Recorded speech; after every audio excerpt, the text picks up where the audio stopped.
Hi everyone, I'm Scott and welcome to my blog. I was about to write a new post and gave some thought and thought that this might be a good time for me to not only introduce myself but tell you more about the blog, where I'm hoping to take it, more about me, and kind of how all this came into being. Maybe before I do that though, I thought I'd introduce you to Lemon, who I talk about in my blog a bit. This is Lemon, my 200-pound American Mastiff, who is a huge, not only inspiration in my life, but one of my best buds as well. Anyways, getting back to the blog itself and my story. So, the blog came from a combination of a few different things, and to give you a better sense of what that was and how it came to, I have to kind of go back in time and tell you about myself. So, I'm a Canadian boy. I grew up in a small town on the ocean, and youngest of seven in an Irish Catholic family, still recovering. And as a kid, there was a lot of pressure on me to do well. My siblings, particularly my older sisters, did very, very well in school. Went on to, achieve a lot of great things and great careers. And as a kid, they saw that potential in me because of my intelligence. However, school and I were oil and water. We just did not mix. And there is a plethora of reasons for that I could get into and just rant on about here, but honestly, I'll probably save it for a book. um, but really, there was a lot of issues, and I was bored, and it just wasn't a thing for me. The thing that made it particularly hard, not only just for my parents, but also for the school system itself and teachers, etc., was that I was very smart and I excelled when I was there. So, when test time came around or exam time came around, I did really, really well. So what do you do with this kid who, is not showing up for class for days at a time? You try to reprimand him, but then he shows up and does the exam and scores a 98. What do you do? Today, obviously I'm older now and I live in a large metropolitan city, and I see all the avenues that are out there for kids now, kids that either they have learning disabilities or they're or gifted or whatever the case may be. It just wasn't available to my family back then, and quite frankly, they just weren't sure what to do with me. So I muddled my way through school, and I did well, obviously, and I honestly I skipped a couple of years, and but as I got older in my teens, the questions inevitably started to come up, like, what are you going to do with your life? What's your job? What's your career? Are you going to finish school, go into university? You're going to go to med school, or you're going to do engineering, or you're going to be a bum? Like, what the hell are you doing? And I didn't know. I really didn't. The one thing I did know is that um, I was destined for something. And I know that sounds cheesy and corny, and I'll get into that later. But I just felt like there was something in me that needed to get out. Now, as a teenager, I thought that would be through music. I started piano when I was a little kid, which it really didn't do too much for me. But when I got in my teens, I picked up guitar, and I really loved it. I got so immersed into it that I would play and practice for hours on end. I discovered these heroes of mine on this instrument that's just so inspired me, and it just took it to a whole new level for me. That was it. I was going to be a rock star, and obviously that didn't work out. However, I achieved a lot on that instrument. I went on actually to teach it for 3 years, and but it really, really didn't become my career. And the reason it didn't become my career is part of the thing I'm going to be talking about later. But I started to get bored with it. I had taken it to a level um, where, especially in a small town, I had taken it as far as I could there. And I guess maybe I don't know if it was because I never had the courage or whatever to take it beyond that, or I'd achieved so much on it, but I started to lose interest. I started to get bored. And it became, pardon the pun, but it became second fiddle to some other things. I had gotten involved in martial arts, and that became a huge part of my life then, and which started in my teens as well. And I thought that now is going might be my path. I'll end up, competition wise, yes, but more that I would get into teaching it, and perhaps I'll own my own school someday or things of that nature. And there's a pattern there when I look back now and I see that that started not in my teens, but much younger. Even as a little kid, I got my first dirt bike and I got involved in motocross and loved it. And that was my thing. I was going to be a motocross, supercross racer. Hockey, the same thing, although that one didn't last as long. It just wasn't good. But they were all there, like motocross, hockey, martial arts, music, and I got my 20s. It became yoga, philosophy, psychology, religion. Um, got immersed in documentaries and then self-help books, and then later in life and more recently like dog training, film editing, writing, blogging, um, more involved in motorcycles. Just it goes on and on. And in your youth, I mean, that's really not a bad thing. I mean, I had a lot of diverse interests, and even getting into my 20s, it wasn't so bad either. And I was kind of proud of it. I would meet people or talk to people, and, I would kind of describe myself as this kind of modern Renaissance person. As a kid, I was hugely influenced and inspired by people like Da Vinci.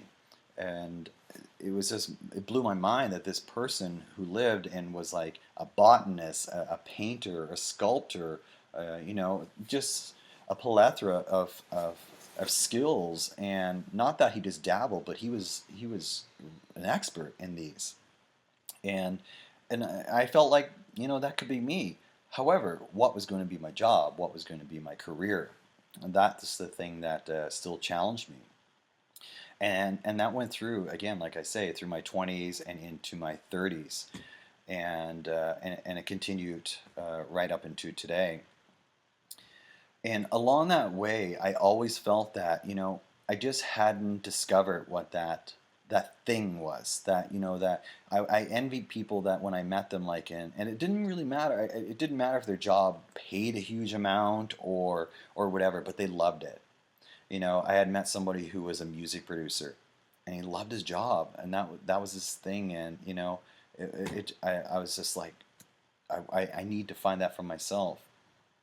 And again, like as I got older, like I would meet people who might have been a web designer or whatever, in medicine, whatever. But they found their passion, and that was it. They were on their course through life, and it made me sad. It really made me sad, um, and it challenged me to my core that I could not figure out what mine was. I had so many interests.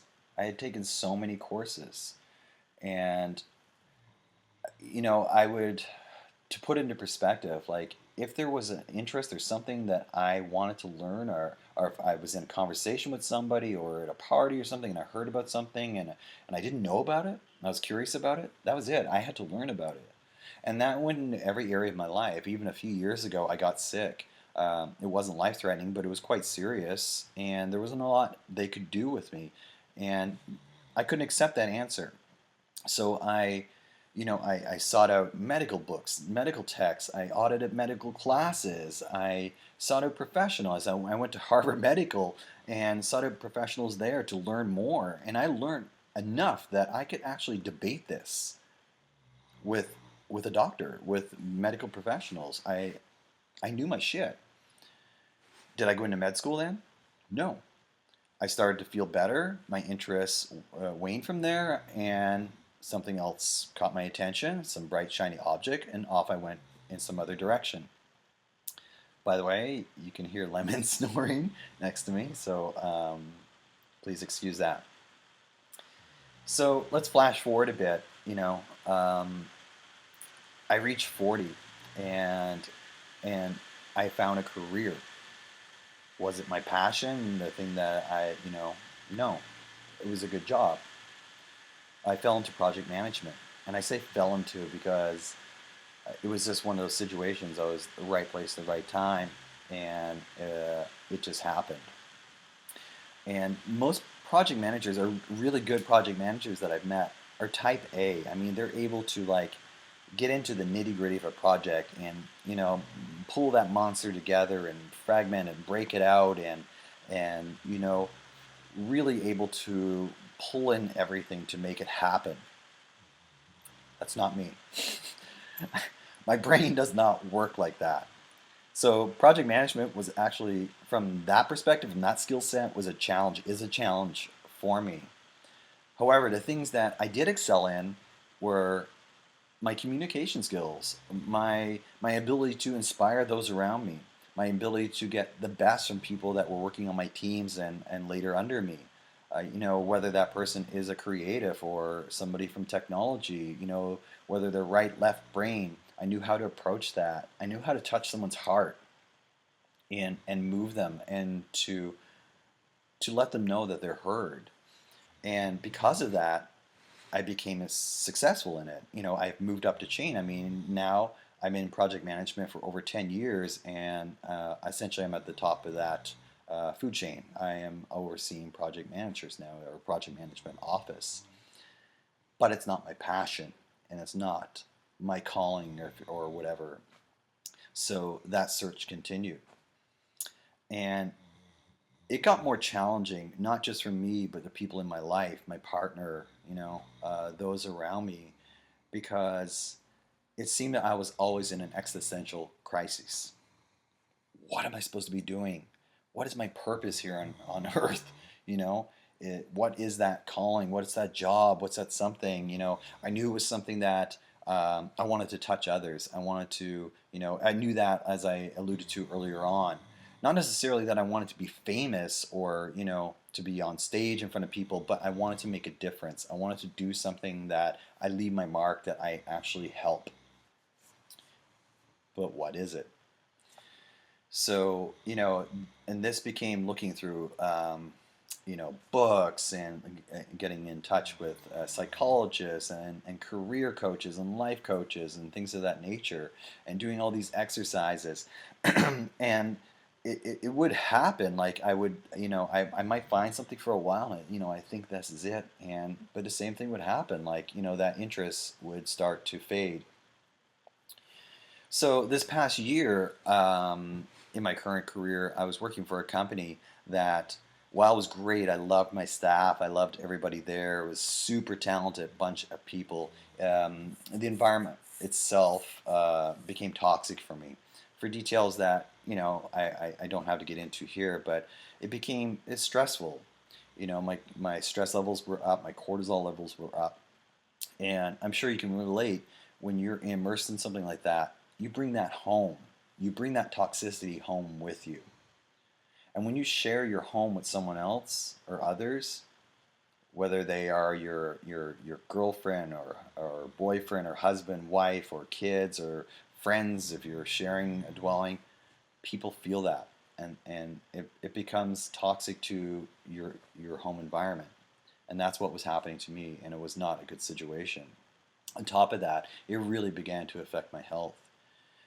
So one of the things that I really wanted to try was to kind of get my mind off it, and it was my wife who suggested it. I think at that time was to just start blogging, start writing, and I came up with the idea for Modern Male Mojo. I mean, here I was getting into my 40s. There's changes happening with me, both from a physical and psychological level, and even spiritual. Approaching those times in my life, starting to ask even heavier questions that I did when I was younger. Um, so that was kind of the genesis of it. However, something happened recently that really threw a wrench in it in a good way. It's really kind of it's really opened my eyes, opened my mind, and it was quite profound. I I was at home and I was reading a book, It was actually a book of my wife's from, I honestly, I'm an avid reader. I always need a book going. So I had just completed a book and going through book withdrawal. So I went down to our library downstairs and I just grabbed this book off the shelf. And it was the title really grabbed me, and I was really surprised that I hadn't seen it before. And I kind of had heard of it. I think the title, I don't have it in front of me right now, was I Could Do Anything If I Knew What It Was. And it was written by Barbara Sher. So I get this book and bring it upstairs, and I begin reading it. And initially, it's another self-help book. It has the exercises there, to do, to have your pencil ready to do all this stuff. And I kind of started just reading through it. I thought if it really interests me, I'll go back and I'll actually start doing those exercises and begin to apply some of this stuff. So and it's good. I really like it. Some of it I had heard before, but it interested me. So, excuse me, as I began to read through this, I come to this chapter, and I forget the name of the chapter. I don't know if it was in the title, but the chapter was on a particular, let's say, personality type called scanners. I remember begin reading this, and I'm laying in bed, and I'm settled in for the night because I want to get a good night's sleep, and I'm hoping just to drift off to my book.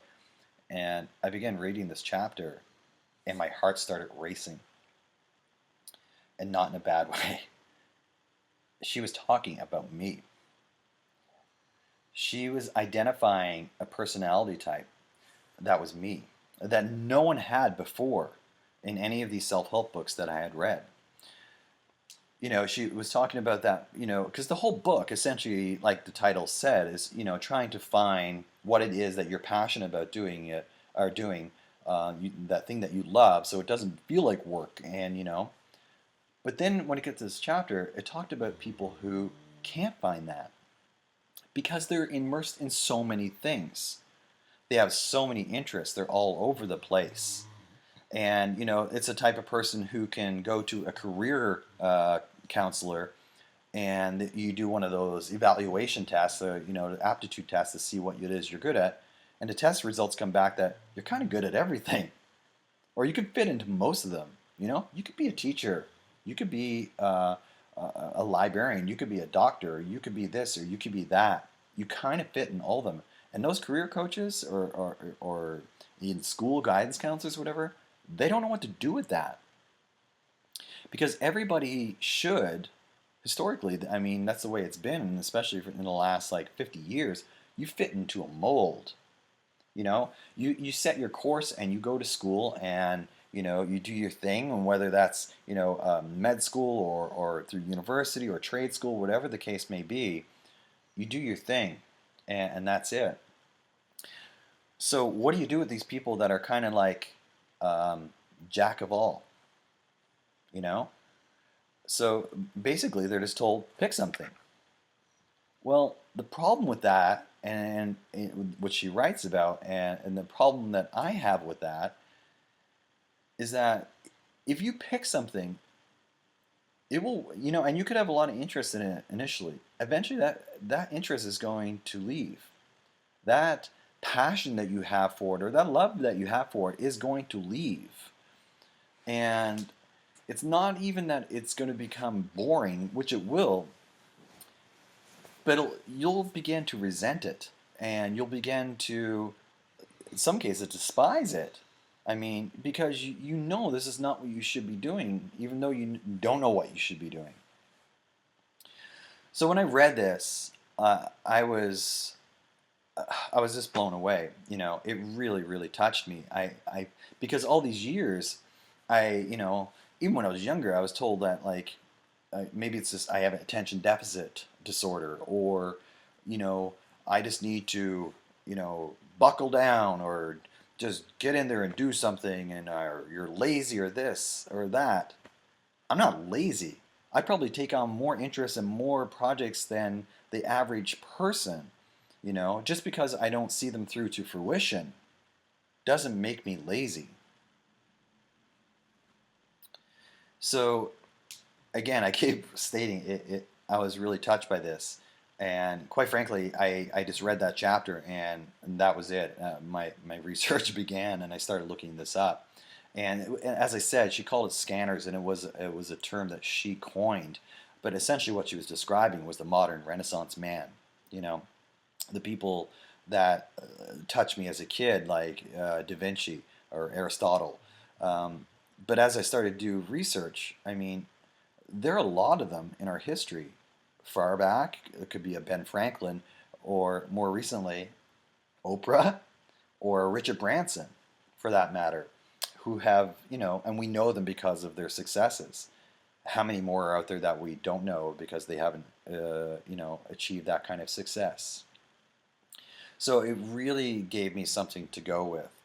Now, I still am in getting to know this myself, but basically, what I've learned so far is that essentially I need to find the good enough job that kind of encompasses some of my interests enough to sustain me and keep me going while I fill my life with all the other interests and hobbies that I have, whether that's taking classes or studying or blogging or whatever the case may be.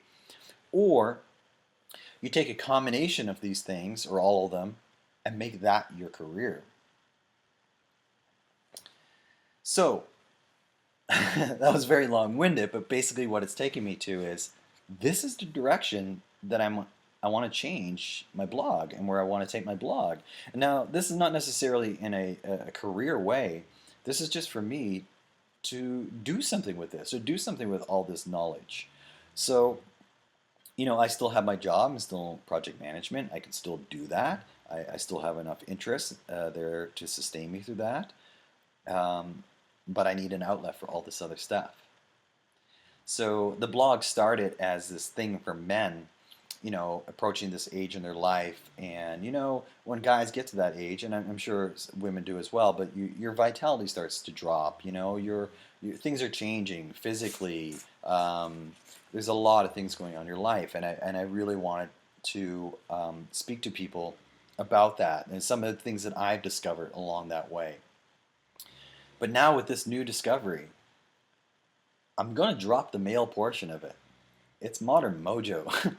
And you don't necessarily have to be that Renaissance person, but I want to make a spot that's interesting enough for anyone to come and, and pick their interest no matter what it is. Maybe it'll be something about career or lifestyles, nutrition or fitness, or, it could be just stories or inspiration. I want to start a tribe, a place where people can come and feel like they belong and feel like they're going to learn something interesting. And so essentially, I want to build a community there too. So, I mean, this is going to take some development within my blog. But that's where I'm hoping to take things. And along the way, if I'm able to touch people, inspire anyone, that's that other calling that I have my whole life. If I know that I've inspired one person, to do something different, to take a leap, or to make a change for the positive in their life, and that's good enough for me. That totally fulfills that for me. So that was very long-winded. That's what's happening with me and where I come from. If you have any questions, feel free to send me a note, and I'll definitely get back to you. And I'm hoping to do a little bit more of these video things, including I want to start doing some interviewing of some folks too. Not just the Renaissance type of person, but just into different interests and stuff that I have. And if you have any requests around that, please send it along. So that's it for now. Thanks for watching. Take care.